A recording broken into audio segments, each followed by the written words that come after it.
Harry, no, don't do that. You know better. You know what I mean? And if I'm wrong, Meghan, then sue me.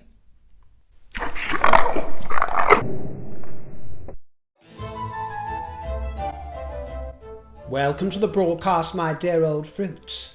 I think that we should be inviting a new fruit to the basket, if she is not already a fruit basketeer. And that fruity person is Nicki Minaj. How very satisfying. Nikki, we love you, darling. Because Nikki has revealed that she is a huge fan of the royal family, like many Americans. Well, to be precise, she's Trinidadian, but you get my drift. Some of the most devoted royal fruits in the world are American. Yes, the country of independence. They love their royals. Oh, they die for royalty. Nicki Minaj is one of their number. But guess who she ain't so much a fan of? The Harkles. Oh, this is wonderful. What's your take on Harry and Meghan then? Well, it sprang from her very own lips on the Katie Miller podcast. She was speaking about the fact that she really enjoyed The Crown, that work of fiction, which was rather enjoyable for the first few series. But then, when she was asked about Harry, and the subject turned to Harry, a horse of a different safari, oh, she began braying, did Nicki Minaj, and she began saying, oh, I think he should go home. I think he should go home. Like E.T. He should go phone home and then go home. E.T. go home, Harry go home. No, thank you, Nikki, darling. We don't want him. We are quite happy with him away from the kingdom, banished, overseas, overcast, and overcooked. Together with Meghan's roast chicken, we are more than happy with that arrangement. So can we keep him there, please? Sorry, Americans, as much as I love you, I also love her. You've got more space, you've got more room than us. Do you understand? We've just got this tiny little island that birthed an empire. But you've got all those states, my dear. So you can keep those states to yourself. Keep him. She said, I did not think he should have aired the family's dirty laundry, but that's just me, darling. Yeah, she's definitely a basketeer in the make, isn't she, my dears? I have nothing but love for them, for everyone, but I love the royal family as if I know them. But I think Americans, we love the idea of the royal family so much. Well, I think that Nicki Minaj was fair and she was diplomatic. Harry, no, don't do that. You know better. You know what I mean? And she wasn't too nasty, but she certainly said what all of us thought, which is the fact that Harry and Meghan are basically vulgar, tawdry, and entirely brash and brazen and infra-dig for their rotten behaviour, for backstabbing their family and betraying them. But he did what he did. And as for all of Meghan's stock, which she keeps insisting is flying off the shelves, well, it appears that she can't give it away in actual fact. Unlike me and my keepsakes, you might remember they flew off the shelves within a matter of seconds when I released them last year. And in fact, I'm going to show you a couple of more photos of keepsakes that were received by some stragglers that came in recently. Some pictures from basketeers, but that's for later in the show. But Meghan can't do what I did. And according to page 6, there were 2 large rooms, more or less warehouses, over Netflix's sprawling studios in Hollywood, where her jars of spread and her candles and her wine and all of her muck and her flower sprinkles, dildos, what else does she produce? I don't know. Maybe that was the candles. But she's got these 2 storage rooms overflowing with shit that nobody wants to buy. She can't give it away. And they've been trying to give it out to all of the Netflix staff. And guess what? They don't want it. It's just piling up there. No one's taking it. Can't give it away. The source said there's so much overstock. And you might have read a few weeks ago, I wasn't around to cover it at the time, we'll look at it a bit later as well in this show, but there was a glitch in the As Ever website, which was most illuminating and seemed to reveal a few shocking truths about that inventory. But we'll look at that later, because I would like to have a little moment of royal refreshment with a true princess. Catherine, Princess of Wales, who was in West Wales with her hair up, which I absolutely approve of because I love it when she has her luscious curls swept up, pinned off the face. It is far more professional. It's not flopping all over her place and her tits and the table, getting everything all mucky and lice-ridden. It's more regal when it's off. Do you see? And it looks wonderful, doesn't it? And it shows off her ears where she was wearing gems to the lobe. They were the spells of love, teardrops with garnet charm. I do love garnet.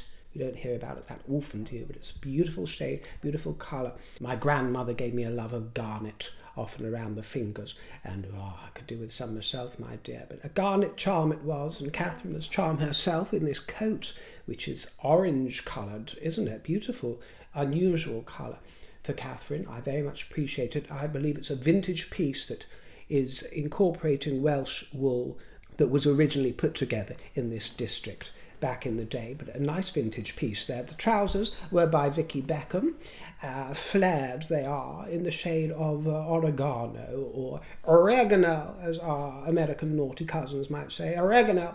We say oregano, darling. Yeah. This was a whistle-stop tour of textile manufacturers, including a denim company that's family-owned and based in Cardigan. And it designs premium jeans, very posh, at 245 quid a pop. But this is because so much family handmade effort goes into the jeans. And in this case, Catherine herself sewed a pair for Big Willie. And let's just hope that William can squeeze that Big Willie into that crotch there as Catherine sews the label in. She sat at the sewing machine and she controlled the pedal in her heels. Isn't that marvellous? She also visited a woolen mill that produces blankets and throws from the wilds of Pembrokeshire itself. She completed a small repair, and she confessed that she had actually tried some sewing over Christmas herself. You see, she is a dab hand, she's a domestic goddess, and she puts her hand to any good use. Ask Big Willie. She truly does. She was greeted by a cocker spaniel called Barney, who was wearing a divine little bow tie, and she revealed that the Waleses have an 8-month-old cocker spaniel of their own, which is brand new to the family. I'm presuming that it's one of Orla's offspring, because she was littering, wasn't she, delivering, giving birth back in May, so I'm presuming it's the family doggy, but lovely, lovely. We want to know the name of it, don't we, my dears? It was nice to see this pattern on the coat, this vintage piece. Really enjoyed that, loved the hair, and I loved seeing her in congregation with all the adoring peasants and paupers of the kingdom, or I should say of West Wales in particular, all the peasants and paupers, all the commoners coming together, grasping, clutching, and enjoying a glimpse of their fair princess. Absolutely delicious. Another member of the royal family was extremely glamorous, with red collar and cuffs. No, Harry, not talking about you and your bits and pieces. No, I am not your dandelion affair, whether the one on your scalp or the one on the nether regions. I don't think so, my dear. Actually, I've heard rumours, not just on one occasion, regarding his hair. I've heard that he shaved it all off. Unfortunately not the dandelion affair that's going on above on the head, no. He should do, but he refuses to shave that off, but he does apparently on occasion, you'll have to ask Meghan, but likes to get shaving away at the dandelion affair of the nether regions. Maybe that's why Meghan's always going on and on about putting a roasted chicken in her oven, because maybe that's what it resembles down there. But anyway, no, we're not talking about Harry, we're talking about the King and the Queen, actually. They made a very glamorous couple at the premiere of Finding Harmony, A King's Vision, which is being released through Amazon Prime as a documentary. This 90-minute film lays out the King's philosophy of harmony and the history of environmental campaigning. The King said, "It all boils down to the fact that we are actually nature ourselves. We are a part of it, not apart from it, which is really how things are being presented for so long." It's narrated by Katie Winslet. Isn't that charming? And a lot has been made of the fact that Charles was dismissed as crazy all those years ago, from the moment of his first significant speech that he gave on all these environmental issues at the age of 21. They shouted him down as crazy, and there was a 1986 interview where Charles admitted that he thought that talking to plants was very important, and that's haunted him ever since, because the reaction to it was that he was completely nuts, and that's his message. But I happen to agree with him. My neighbour gave me her amaryllis to tend to when she went away last week, And I haven't looked after an amaryllis before, and I was a little bit frightened that it might die on my wash, because you know how they lean to one side so, in that rather asymmetric way, which I don't actually enjoy aesthetically myself. But, you know, I thought that I'd get acquainted with the plant, and I watered it sporadically but gently as the soil dried, not very much.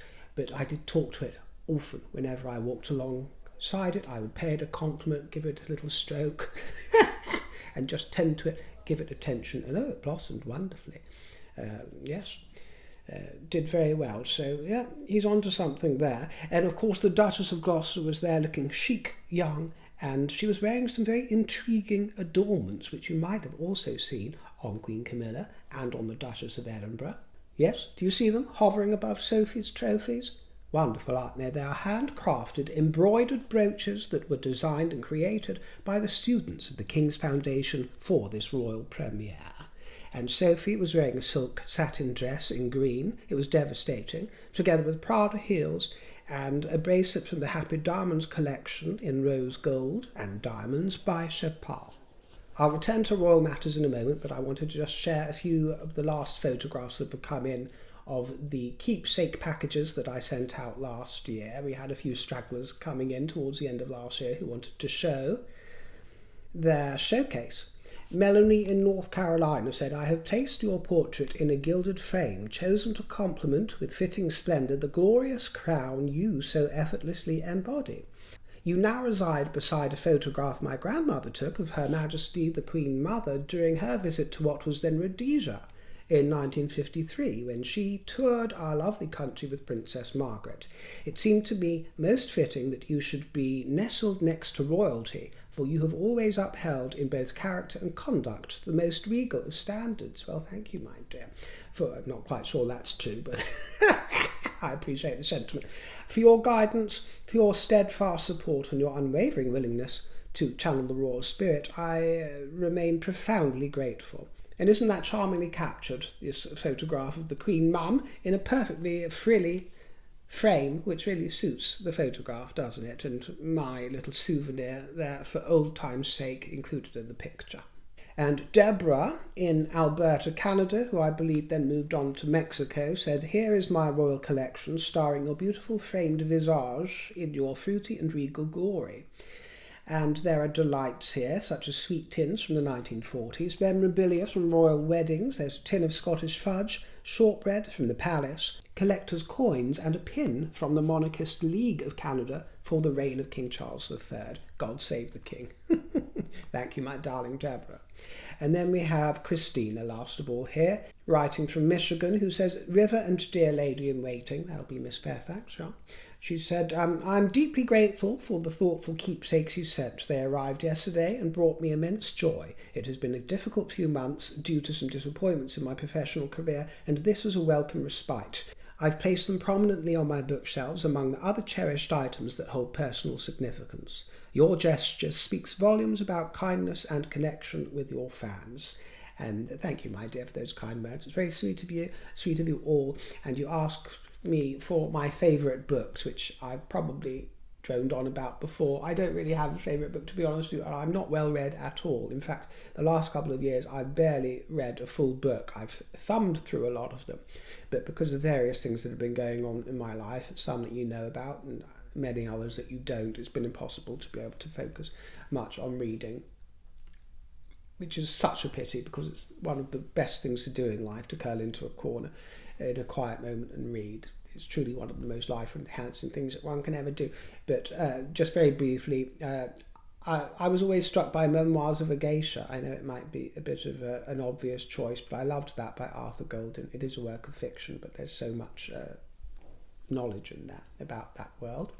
I love Memoirs of a Geisha, and I always say that my favourite author is one from the 1930s called Dorothy Whipple. I like her books. Nothing happens in them. They're not going to enthrall you with excitement, but it's about her observations of life and of people and her humour. I like her book Someone at a Distance. I like the one called High Wages. Not so much the one about Mr. Knight, which was her big one that was turned into a movie, although it's still good, but not really one of my favourites. Yes, a few of them. What's the other one I like with the sister? I think it's called They Were Sisters. That's what I'm thinking of. Nearly got it confused with Three Sisters. And for comfort, I rather enjoy reading The Magic Apple Tree by Susan Hill. I've told you all this a dozen times in the past. Forgive me. I will try and think of some other books that I enjoy. They're always the ones that spring to my lips. But when I get back, hopefully to be able to do more tip jar corners, look through more books again with you, as I always used to do and really want to do with you, but it's been so difficult to do in my circumstances over the past year. But when we get back to all of that, I'll be able to have more discussions with you along those sort of literary lines, shall we say.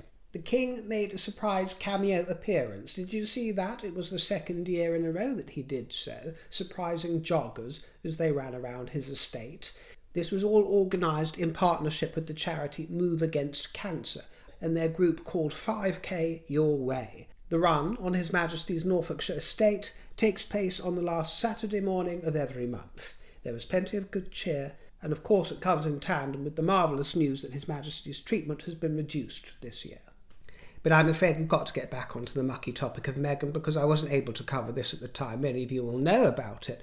But there was a glitch on the website for As Ever, which uncovered a vast amount of unsold inventory, and it was so delicious that some of you asked me to speak about it at the time. I wasn't able to. So for those of you who wanted to hear about it, I thought it was delicious.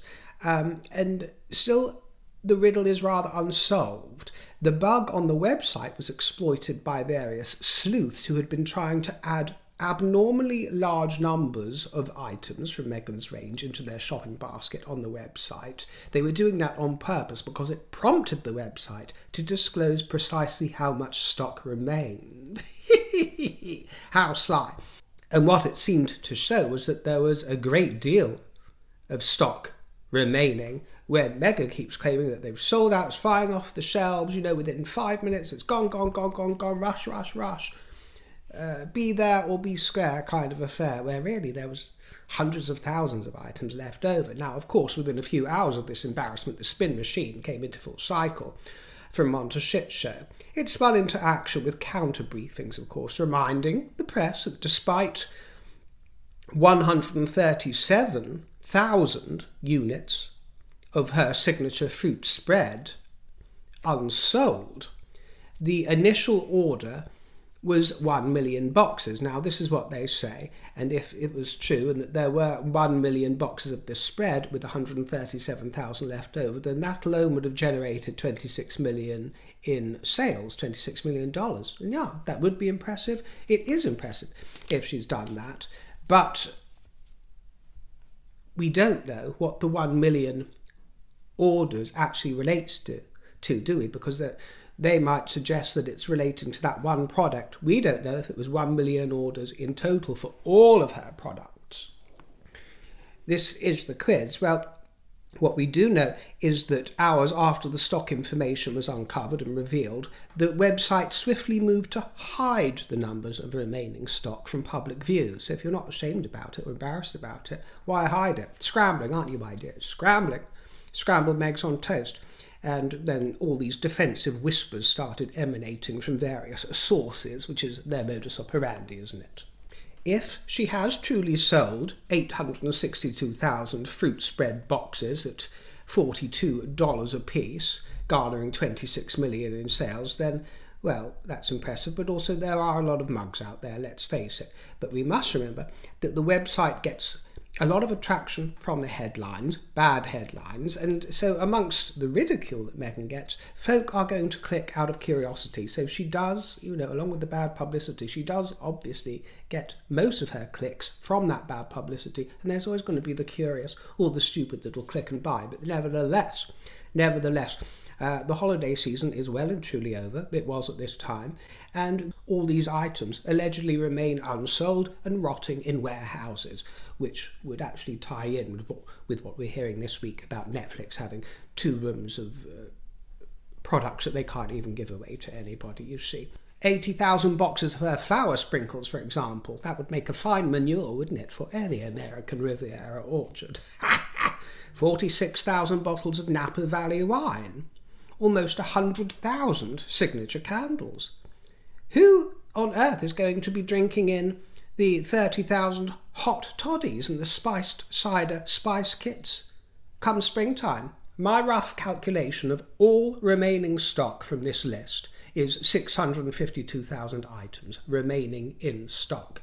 So if there were 1 million orders put in total back in the summer, then that would mean that there have been 347,846 sales in total, which might be more realistic as a possibility. Do you see what I mean? That she sold and managed to push, 300,000 or 400,000 items out of her inventory, but out of 1 million, that would leave 600,000 or 700,000 items remaining in stock. Now that makes more sense to me. Now, more Americans take an interest in royalty than just about anybody, even kingdomers.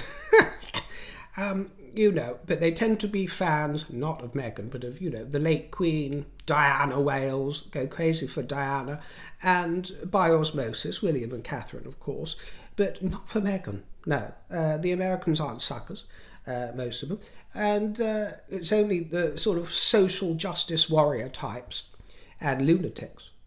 Lots of lunatics. Now, I will say that on the other side of the lollipop in America, you get a hell of a lot of Fruit Loops and fruit cakes, that do have a hankering for the Harkles, the kind that go in for that kind of crew. But, I'll keep an open mind for the moment, because I can't see who on American shores would be lapping all of these products up by the million, do you understand? But regardless, if sales have been healthy or wimpy, I don't envisage repeat buys or brand loyalty by the hundreds of thousands after the novelty wears off. No. We are told that a well-placed source says that Meghan is lining up a cookbook. Well, surprise, surprise, I told you that a very, very long time ago. That is what I'd been hearing she wanted to do down the line. And I told you that the perfect name for it would be Cooking the Books by Rachel Ragland. So watch this space. Cooking the Books, or Ragland Gumbo. What do you think about that? She'd probably trademark it, wouldn't she? Ragland Gumbo served to Dumbo. Because Harry loves it so much. A signature dish from As Ever. There are claims that an autobiography is not on the cards. Well, I'm here to tell you that it is. There will be a memoir. I don't care if it's in 2 years, 20 years, or if she waits until whoever she thinks is inconvenient is dead and out of the way within the royal family. It will come, and that is a fact. Whether it's 10 months or 10 years, the book will come, the tome will absolutely be published in one way or the other, in one form or another. Do you think she could really resist the lure of the filthy lucre that she can get for all of that sort of tabloid trashing? And if I'm wrong, Meghan, then sue me. There was a glorious reception at the Palace of St James where Sophie Edinburgh stunned. She joined their Majesties and the Duchess of Gloucester to recognise the work of local and regional government employees in communities across the kingdom. She was swathed in Armani silk. It was beautiful, wasn't it? She glittered in a collection of adored jewels to the ear, with those happy diamonds from Chopin yet again. And there's Major Treasure. Oh, any lovely, our Major Treasure. Don't need a metal detector to find this treasure, do we, my dears?